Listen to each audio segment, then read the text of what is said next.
Hi there. Hey guys, what's going on? Simone here.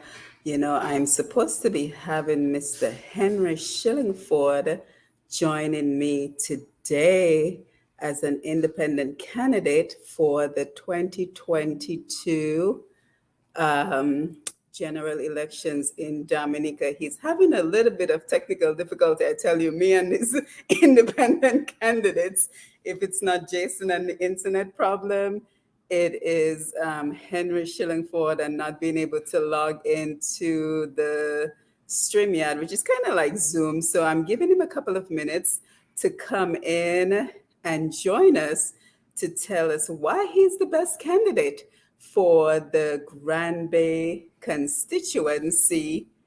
But in the meantime, I thought I would come in and check in with you guys. I know everybody's like biting their nails right now, waiting on UWP and the delegates conference, which is going on today, November 27th, 2022. I know everybody's on pins and needles waiting to find out what will be the results of the delegates conference. So I thought while we're waiting for Henry Shillingford, again, I have the worst luck with trying to interview independent candidates. And again, come on in, share it live, share it live. Let's have a little chat just to see what is on your mind. We are a couple of days away from the general elections. So not sure. Well, I think we all know what the results is going to be. We're not going to fool ourselves. So what are your thoughts between Clement Masler and Thompson Fontaine? And I was rather surprised to find out that Thompson wasn't on the ballot. I found that a little bit perplexing.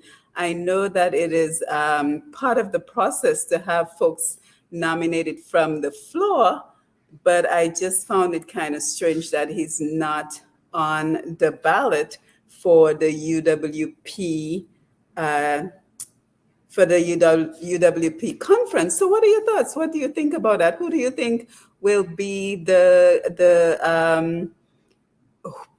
party leader today after the delegates conference that the UWP, the United Workers Party of Dominica, is having right now? And again, we are waiting for Mr. Henry Shillingford to join us, but I'm having the worst luck with getting independent candidates to come on in and join us for these interviews just to see, what their thoughts are in terms of what they'll be able to do for their constituencies, what they will be able to provide for Dominicans in Dominica. So I thought we could come on and have a little chat while I give Mr. Henry Shillingford about 10 more minutes to try to get on in. And, I don't know what it is about trying to interview folks in Dominica, but I'm not having much luck. We set this up and now he's having problems connecting. So we're going to hang out here just for a little while to give him some time to come in. But I thought I would just check in with you. I know we're hearing a lot of talk about the Labour Party is in full swing in Dominica, music blasting all over the place, day and night and day. And, a lot of people seem to be bothered. But I mean, that is part of the elections process, right? That is part of the elections process, to have the music and to have, all the activities and the events to keep people excited about what's going on in Dominica. So I don't think anybody should be surprised. But what do you think? Have you taken a look at the delegates conference for UWP? I mean, it was a packed house. I just took a look, and the business portion is going on right now. So they decided to not broadcast that live. So do you think it should have been broadcasted live? I think we're all about transparency these days. Everybody wants transparency. Everybody wants to see what is going on. Hey, Dave Bertrand, great to see you. Everybody wants to see what is going on behind closed doors. So do you think the delegates conference should have been, the entire thing should have been carried live on social media? Or do you agree with them that in fact some of it should be kept private? And I'm here waiting for Mr. Henry Shillingford. If anybody wants to join this live, let me know. I'll send you the link and you can come on and share your thoughts. Let us know what you're thinking about all this politics that is going on in Dominica, because at this point we only have about an hour left, a week left to go before the elections. Let's see, when is December 6th? December 6th is going to be next week, Tuesday.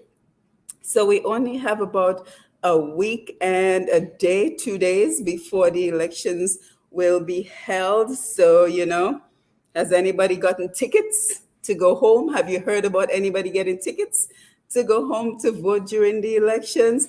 Veronica Pascal, nice to see you. Blessed Sunday, Dr. Simone, nice to see you, Veronica. Thank you for being here. So, guys, just give me 1 minute. Let me play a little bit of music here, and let me see if I can reach Mr. Henry Shillingford to try to bring him on. I swear I have the worst luck with these independent candidates. Oh, I think I see him. So give me 1 minute. He's right here, guys. Yay, I think we did it. Oh, Mr. Shillingford, can you sorry. hear me? Yes, I can. My apologies. As I told you, I'm from the 20th century. I'm a touchy-feely, real person. You can see by my beard. Fine, I you're am not fine. of We this. can hear you. Yeah, we're Excellent. actually live. We're actually live. I started the program while I was waiting for you, so we're already live. So you can go ahead and just say good afternoon to the folks and just kind of tell them a little bit about you. Okay, good afternoon, everybody who is listening to this broadcast. My name is Henry Shillingford. I am here because I am an independent candidate for the Grand Bay constituency in the face of this snap election that has been called in Dominica. And I have entered not usually as a I've spoken on public issues throughout my career in Dominica, and I'm an attorney. I have been so. I'm a Rastaman of true conviction, and I am well aware of all the issues in Dominica, and I've played a significant role, I believe, certainly in the environmental issues and in Dominica society over the last 30 years. Whether that's been good or not is a question, but it has been significant. Yes, Anybody and who's just been in Dominica knows this. tell us about your professional experience as well. I know, in addition to being an attorney at law, you're also an environmental advocate. So tell us about your work on the ground as well, in terms of being an attorney and an environmental advocate. Okay, well, I came down here as an attorney and I returned to Dominica because I had two little children and one still incubating in her mother when I returned from law school. And I came here because this was the best place, I presume, I felt to bring up my children. So Dominica was very important to me in terms of that natural wonder. And I entered, I did law in England, and I came back here, as I said, with my children because of that situation. And I worked with the state for a number of years, but I worked in the states. I realized that, the fundamental reason why I'm in Dominica and most people are in Dominica is because of the natural wonder of Dominica, but there was no addressing it whatsoever. Anyway, a colleague of mine, Afi Marta, felt the same way. And I left the government service in about, yes, I mean, 2 years, less than 2 years into it. And I devoted my legal acumen and I had a life long before I became a lawyer. I have two children and grandchildren in the United States. In Atlanta, I have family also. And so, it was a phenomenon to me that Dominicans didn't respect this wonderful environment there. So anyway, the Dominica Conservation Association for a number of years. In fact, me and Atherton Martin were probably the most progressive throughout the whole of the Caribbean, and we know this because we attended many conferences. The highlight of which was I spoke on behalf of the international NGOs, I mean all the NGOs in the world, at the plenary, the UN plenary at the World Summit of Sustainable Development in Bali. I actually got disenfranchised with the environmental movement because often I was the only black advocate. The black people were usually the government people. It's amazing how the environment is a white person's domain. And I was frustrated because the corporations had been greenwashing everything from the time of the Rio Convention, and now they even have Agenda 2020 as a nasty document. We were also part of the 1995 Global Summit in Barbados, in which Owen Arthur stood up in Rio and said, well, this is all good for big continents, but islands are different. They have different environmental elements. And UN agreed, so there was a World Summit on sustainable island states in Barbados in 1995. We had a major exhibition here in 1997 where we showed you could have compost toilets, windmills ran a radio station from there. We baked bread by solar oven. We showed Dominica, we had an herb garden. We showed Dominica that it could literally have an environmental future. The whole Yeah, point is yeah. that the governments have fought, and I don't want to go too long, but the point is that Dominica is an environmental wonder, and that's why Mhm. I am here. Yes, thank you for that. And of course, we want to say good afternoon to everyone joining us on the Facebook Live. Jerry Francis, Julius Corbett, Leandra Bellew, Herman Badui, yes, Badwill, Herman, yes, we're from Dominica, so we say Badwill. So again, Mr. Shillingford, thank you for joining us. Georgette is here as well. So just kind of tell us about Grand Bay and the needs you see in Grand Bay in terms of, what is lacking in Grand Bay, why you decided to go up to represent Grand Bay. Well, those are two different issues. There are cumulative issues in Grand Bay. Grand Bay, I go up for Grand Bay, I'll tell you, because of the snap election. And in fact, that if it had been allowed to go, there would have been no election. In the community I actually live in, which is right next door in Bagatelle and Fonseca, I live at Point Caribe, they don't get to vote because there was no opposition. And so you have a government calling elections, and the people do not get to elect anybody. And that's an appalling situation, and the grossness of this really, bad governance of this country. I mean, the leadership and this party has been, and in my estimation, the worst government in the Southern Hemisphere, most corrupt government in the Southern Hemisphere, given the per capita income and the state of the economy in the first place. And so the reason I went up was for that. Now, the issues in Grand Bay is myriad. You cannot play basketball in Grand Bay. You cannot play football. You cannot play cricket. The court, the community center, which was held for the court in Grand Bay. So court is held in Pisle for Grand Bay. Um, sorry. Lale is a ghetto. Lale, this most exciting place, which was so much culturally happening. Nothing is happening. It's a dead place. And there's a lot of vigor that needs to be done in Grand Bay. And I also I'm putting myself to remind them of their rebel independence.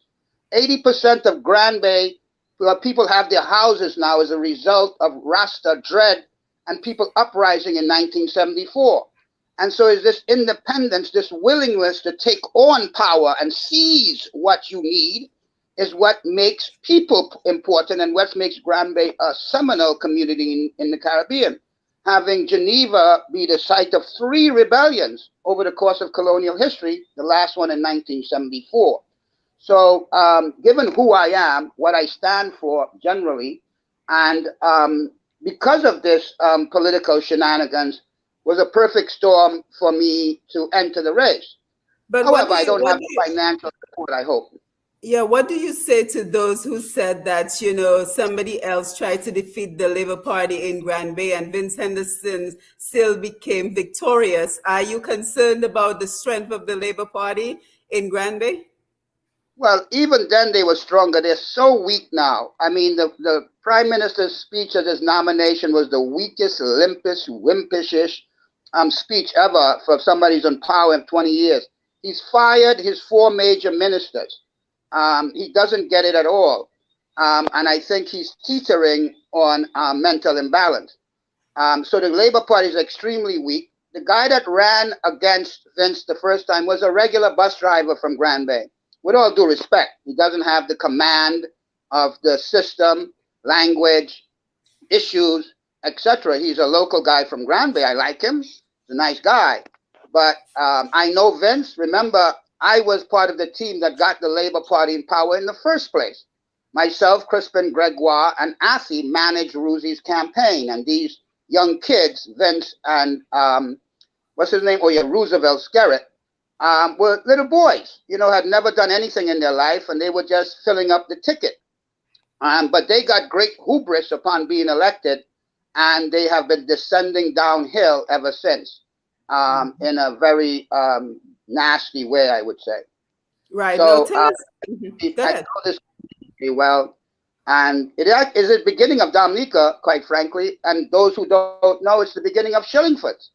The first Shillingford estate is in Grand Bay, and it has come as Mm. a down to me or Petticoat. And so I have a lot of links with Grand Bay personally. And, we're talking about 6 generations back. I can trace it to 1821 into Grand Bay. Wow. Interesting, interesting. Now, tell us about your plans, your projects. How will you fund any programs that you're planning on doing in Granby? Because I think that is kind of what it boils down to. People are under the impression that the Labour Party has the money and they're the only ones that can provide for Dominica. So, someone coming in as an independent candidate, where would you find funding for any projects? And what are your thoughts on projects that you would implement? Well, I mean, I know the system. I mean, a lot of these MPs who are not in government don't understand how to work the international system. In fact, I think that a lot of Dominican's projects and things can be funded by international NGOs. You don't even need World Bank and government to government funding given the scale. I mean, there's some environmental organizations that have 3 times the budget of like a Dominica, for example. And what is interesting is that and most of our issues are environmental, and even things like sports, etc. And so MPs can actually form local NGOs and address those issues from international trust and other funding agencies, and actually do a lot for their communities sans government. This idea Mm. that they keep creeping into people that you only can do with government is one of the problems. And it's your idea is an art of war. What's his name? Lin Shu, the Chinese guy, where you make people feel that you're overwhelmed, that you can't do anything without them, or they're beaten, and they're beaten before you start. And so that concept that Labour Party has everything and can do everything is part of that element. Mhm. I have a whole national idea, which I've put before parties, called the Big Idea. Why cannot Dominica become the emblem in the United Nations of a state that can be totally sustained environmentally? We have the integrity, we have land, water, soil, we have sea, where our environment and our ecology, the integrity of it cannot be matched on whole by any nation in the world as a nation, no doubt. We have the last remaining people of the Caribbean. We have maroons. We have black people, Africans coming to here and continuing to come for 80 years before the first colonialists came to Dominica. This is a singular fact in the world. This is Oprah Winfrey news I just gave you, girl. And this is being Mhm. suppressed because you have Africans, hear me, free Africans coming to Dominica in the heights of the slave trade, the only place from Chile to Maine that this has happened. And that, in fact, when the English came here in 1765, remember, Dominica was only colonized in 1765, less than 80 years of slavery, there were already 300 Maoris in the hills. And so Bala could have mounted an attack that reached English newspapers in 1786 when he took over Rosalie Estate and slaughtered every white man he could see and feasted at Rosalie Estate for 3 days. And so this rebel history in Dominica is very real and in fact, and I want to represent that because that's what the world needs. The world needs an emblem that will stand up against all these forces. I am that guy that will face 100 guys and go through them. And Yeah, we and it know. just Yeah, and it just seems, Mr. Shillingford, that there's this lack of grit in Dominica. We just seem to take and take and take, and nobody seems to be really opposing what is going on. So the powers that be keeps to be imposing more and more on Dominicans because we simply take that Negmawa spirit that you we speak about seems to be so lacking in Dominica, and Grand Bay used to be the epicenter of that Nagmaro spirit. So what are your thoughts on that? Well, that's what I'm here to revive. I am appalled myself. I'm a Rastaman. And I blame you people in the diaspora. I blame the bourgeois element in the Caribbean throughout who has taken all the wealth for the Caribbean and gone to America and create their little Caribbean bubbles in America. And they have their sauce on Saturday and their black pudding, and they have their parties, and they create these, what basically are balloons of Caribbean culture. They don't even mix with Black Americans and understand the struggle of Black America. And so there's a lack of revolutionary spirit throughout the Caribbean. They become patsies, middle class, black saps, as far as I'm concerned, and abandon the Caribbean to come back for Carnival every year and expect it to be the same way. Well, the Caribbean is dying because all our great, the smartest people with the best and the most have gone to America, Canada, England, and France. And that's the reality, my dear. And you may form part of that group. And I appreciate your thought on that, Mr. Shillingford. But would you, with all the qualified people who are part of the diaspora who are from Dominica and the lack of opportunities in Dominica, especially for employment, do you see technology like what we're doing right now playing a role to reverse that brain drain and to potentially have us make a meaningful contribution back to Dominica and the Caribbean? No, I'm against all this technology. It's the environment isn't as touchy feely. I think this is a trick to get us into their world. No, we need your real body to come down here with whatever you've gained in America. 100 people coming back, 100 families with investment can change the face of here. I've stood up before alone. I mean, you will remember. These guys keep surrounding the court with soldiers, preventing people to come into court when the UWP guys are on trial. Yes. Well, I've burst that barrier, and I'm in court now with the chief of police because he couldn't stand it. So he charged me with beating him up in front of all his soldiers. I'm still in court with this guy 4 years later. And so I know that I have stood up before, and I can't do it again. And I agree with you that, part of my lack of doing it even more is because there really is nobody behind me. But at this point, with these guys, I'll take them all by myself. If they let me in Parliament, I will expose. How can we have 5 diplomats who are tried or convicted of international crimes, and the government is still in there, and the international community isn't attacking him? He's a puppet of the World Economic Forum, who has to show that Dominica, a nation which can be and prove that Western capitalist modern system is wrong and it need not be the way forward. In fact, it is the way to hell. And when we can show the difference is why that they have funded him to such an extent. How can he be the richest prime minister in the Caribbean when he's a poor person's child from Vegas that don't have any education? I mean, it is just appalling. He's never seen at the river. He's never seen at the sea. He has 2 children born here. This is worse than the money he stole. No, his children were not born in Dominica. They were born in the U.S. Exactly. How can you have a prime minister having children while in office and sending them away to be born? That's worse than stealing $10 million. It's just pure cool wash should have met him on doing that. So that's the state of Dominica, and that's the difference with me. He also is never seen by a river. He's only seen in Armani suits, like $2,000 suits and $300 leather shoes, pink shoes. So he speaks to what he's about, I think. And so we have a nasty, a government who represents the nastiest parts, the Clinton-esque elements of international society, the dregs. And he is representing this nature beautiful island. And I think he's a plant by Charles Schwab and the World Economic Forum. And I'm putting this out for the first time in wide media because you asked me and I'm on this forum. But I take this seriously. They are eating Dominica. And why do you think so? Because Dominica is the only place that can actually be a nation state that can exist ecologically without them. And be based on full integrity. If we take this Mawa spirit and say, we are Mawa, we are Rasta. In fact, Dominica is a Rasta place. And I say this with no apologies. Rasta is the only answer to the Black people's problem in the world. Rasta has answered every question in terms of fashion, language, religion, everything. Nobody else has done that. So we know the world will come to Rasta. They must, the Black world. Otherwise, they will perish. Yeah, and I wanna ask you about your support in terms of you going up as a candidate. But first, we have to acknowledge our Facebook viewers. We have quite an audience with us today, so we're happy that they're joining us.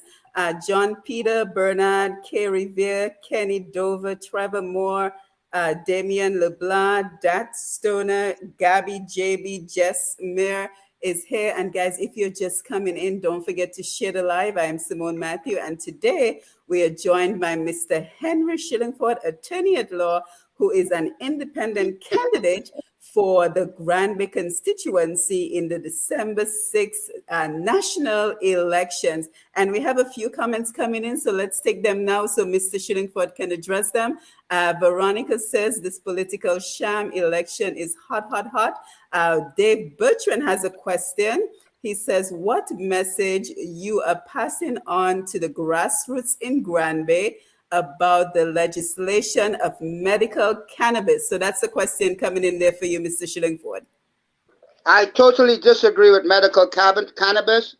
Ganja is a plant. I have advocated, in fact, I've had an argument, and the court has failed to give an answer in 3 years. My argument is that ganja is an agricultural crop, and it should be treated like oranges, apples, anything. I do not need a license to grow it. I can grow as much as I want, just like basilic and parsley. It is an agricultural product. I mean, everything I see about ganja is in like laboratories. Rasta fight for this. Man go to jail for this. Man lose their family for this. And there's never mention of Rasta. I'm not for medicinal marijuana. I'm not for recreational ganja. Ganja is an agricultural product. And so, of course, I am the main advocate, and I'm going to tell Granby, they used to have a major ganja economy. Now they're run by cocaine. There's cocaine in Granby, Mr. Shillingford. How you mean? The main gangster in Granby is the major crack dealer, and his brother has got the contract to build a hotel at Lale Coco. He is Skerritt's main man in Granby. Oh my, that's quite and I know him. Yes, and I know him. So speaking of which, what about youth development? Do you have any thoughts, any plans with regards to youth development in Granby? Youth development, as my youth were developed, as I was developed, as America has the best plan, is sports. Sports. Yes, sports. I There's completely no sports. agree. We have these wonderful athletes in Dominica. No league is going on right now. There's no school leagues. Granby don't play football. I'm telling you, it's absurd. I'm a national basketball player. My son is a national football player. You understand? I am based on sports. All my metaphors to my children, life is a game of sport. Sport is the absolute metaphor for life. And when you look at game theory that these white boys try to think, they don't even understand. White boys are so stupid as far as I'm concerned. Oh, really, well, let's not say that. Let's not generalize. I say that. You can cut me off if you want. They said black people are stupid. White people are stupid. Anyway, we'll go on. Okay, well, we'll go on. I mean, you love white people like that. White people are the problem. Anyway, so my things for youth is sports and more sports, because you can teach, you can train by going on hikes in the hills. You can train by, so incorporate the whole idea of sports into the nature island. We'll encourage sports tourism. There's no reason that college teams and other teams can't come down here to train in this beautiful, lovely air what we have. So I have a program for that. I have a program for cultural and bands. Rehearsal space at the G-Tech Center. There's a big space there. Would turn into a rehearsal space for dance troops. Yeah, because you had mentioned to me Matutu's Park. Tell me about that. Matutu's Park is the best amphitheater, natural amphitheater for a community in Dominica. It slopes down a hill with a natural stop, and the background is the sea, where the stage is. It's a beautiful spot. We've held many Rasta Bingis there. There's been concerts held there, but it's been destroyed since hurricane and not fixed. In the open space in front of the stage, there was a basketball court that used to play, and it's surrounded by houses. It's really in the community, and it's just laid dormant, for 5 years. And so there's no entertainment space in Granby, So Matutu's Park is, and it's after one of the great women. It's like, the great spiritual women of Dominica. Is Matutu. Another part of Granby is called Mabouche. So the women of Dominica and that, pipe smoking, mushware, Mushwe tied woman Right. is the great symbol of Dominica. And so that's another one of the programs. That is the entertainment where we get to put on performances. We can bring acts there. So I am, if you know, my time in the United States was spent in entertainment. I've produced Mm. Steel Pulse. I'm very aware of entertainment and how that goes. Anybody who knows me in New York, I started Mojanaya and I produced Mojanaya. You know, my history is also in the entertainment industry also. Yeah, it sounds And like you have quite a diverse range of skills and talents, Mr. Shillingford. I think that is quite impressive. So I think, it is great that you're going up for this position. But just kind of tell us, community support, how are you reaching out to folks? What is the feedback you're getting? How are you campaigning in Granby? well, I'm doing very little because I have very little support, very little financial support. Hopefully, Right. that'll be changed by tomorrow. I've had some conversations over the weekend. Hmm. I don't know if I win. If I win, I'd be great. But the anti-Skerritt support has been confused by UWP's madness of not going for elections. I think this is a really disgraceful position for a political party. That you jumped in the water, you got to get wet.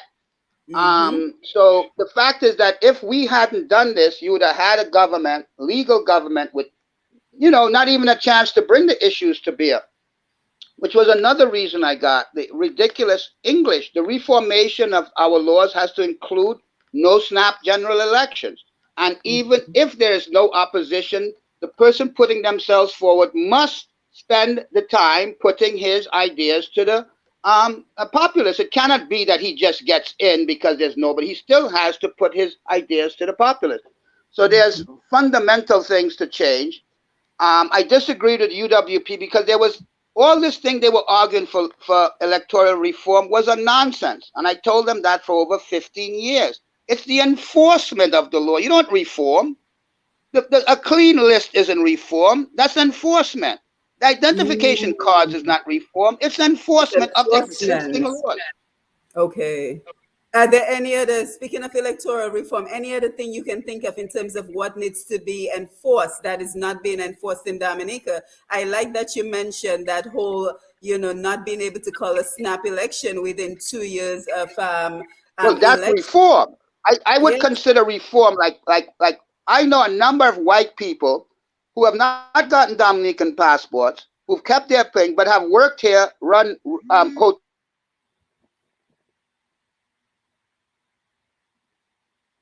Oh, I think he may have gotten a call or a text and it froze him. But guys, thank you for being here. Come on in, share the live. We are here with Mr. Henry Shillingford, and he's telling us all about his plans for Granby. The use of Ma Tutu Spark. All what he sees can be improved in Granby, and he's looking for support. So, I just wanted to give him an opportunity to come on in and tell us all about his plan for Granby. So thank you for being here.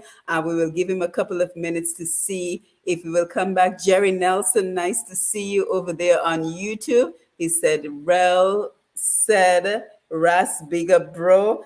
Dave Bertrand says, Mr. Shillingford, what plans do you have for historical buildings in Granby? So, guys, give me 1 minute. Let me play some music. Of course, I'm going to go straight to Nasio Fountain and I will see if I can bring him back on so we can continue our conversation because I think there's a whole lot more to be said about Dominica and Granby and everything that is going on. So let's jump on over to YouTube and let's take in some Nasio Fontaine. All right, let's see if we can hear this and just give me 1 minute. You ever I'll be heard right that back. government to the earth is armed and dangerous?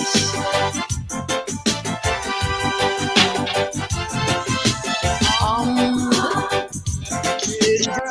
Okay, so he's back. Thank you, Mr. Shillingford. Thank you for coming back I don't in. know how long I'll last. My battery on this old phone I have. My apologies to your audience. Should I Oh, go that's just? fine. That's okay. That's okay. We're about to I, wrap up. okay. Yes, Dave Now Bertrand. yes. Sorry. Go ahead. Yes, Dave Bertrand had a question for you. He says, Mr. Shillingford, what plans do you have for our historical buildings in Grand Bay? That's a good question. Oh well, the most important historical building is where Marcus Garvey stayed. It's on the corner. The Mm-hmm. wood top got removed. It's Marcus Garvey spent a night in Grand Bay when he came to speak here in the early 1930s. Much of Grand Bay's historical building is gone. The building is gone. The old Shillingford building is now the bank. You know. Mm-hmm. Oh, I think he dropped again. Well, guys, thank you for being here on this blessed Sunday on Push Past 10. You know, we keep trying to bring in the candidates who are contesting the general elections, at least the independent candidates, to give them a little exposure. Just kind of tell us who they are and what their plans are for their constituencies. But you know, the internet is never on our side in Dominica. But again, we will keep trying. So if you missed any part of the program, remember you can always go back to the beginning and check out the beginning of the program and find out exactly who Mr. Henry Shillingford is, his plans for Grand Bay, and everything you need to know if you're considering supporting him. So I think we can go back. I think the delegates conference for the UWP, of course, we're all concerned about what is going on over there with the delegates conference for UWP and to see who will be nominated as the party leader and what are their plans going forward,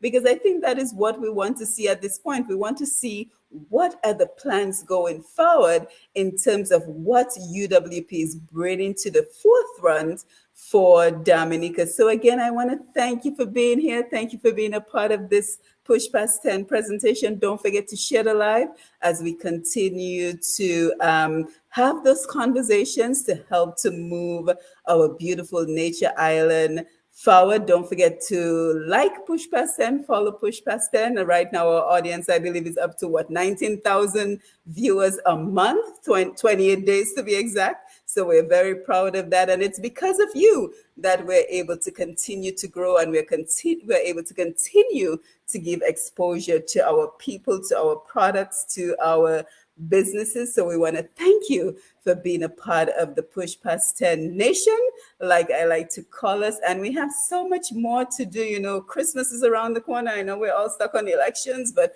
Christmas is around the corner. So we will be back and we will show off our Christmas and Carnival celebrations wherever we can find them. So I'm not going to say too much. I don't want to let too much out of the bag, but we will have some celebrations from Christmas and, you know, just taking a look at what Dominicans are doing around the world. That's what we're here for, to promote and celebrate Dominica and to have those conversations that help to move our beautiful island home forward. So again, thank you for being here. I'm Subodh Matthew.